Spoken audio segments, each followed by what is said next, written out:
Hey there, friends, and welcome back to another 3-Minute Thoughts. My name is Derek, and in the next 3 minutes, we're going to take a look at Leviticus chapters 14 and 15. So, quick question before we get started. How many of you went out and bought a bag of M&Ms, right? We're right in that Valentine's Day time, so you didn't have to worry about the brown ones, but you had a couple different colors of pink and red and white, right? Okay, so somebody took the brown ones out for you already. All right, so here we are, Leviticus chapter 14. God gives instructions for restoring someone who has been healed from a serious skin disease, the leprosy thing.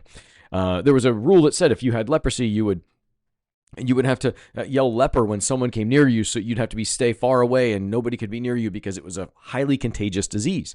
So the cleansing process is very detailed and very symbolic. The priest would sprinkle the person with bird's blood, release the live bird, releasing a live bird then into the open, demonstrating freedom, and the person is able to be free again. The person is then anointed with oil on their head, again, a symbol of being washed and cleansed. There's a week that passes by, additional sacrifices are made. A person is then welcomed back into the community. Even their houses are going to be declared, even the houses rather that were declared as unclean can be brought back in again and be made clean again. But if the mold can't be removed because of an uncleanness, the house has to be torn down. I mean, see, God is like serious about keeping his people in this whole purity state, right? People are to be pure. And so there's these rituals for how to be pure. Chapter 15 is going to deal with, let's say, bodily discharges, and that's about it. So these rules are going to address various conditions that make someone, in their words, ceremonially unclean. Things like infections to normal bodily functions. Some of these things are going to sound strange to us, things we may not even want to talk about, and we might be embarrassing to think about.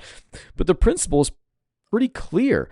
Anything that represents decay or impurity or the loss of life, it needs to be dealt with before approaching God. So, all of this is to say that we've been made holy because of what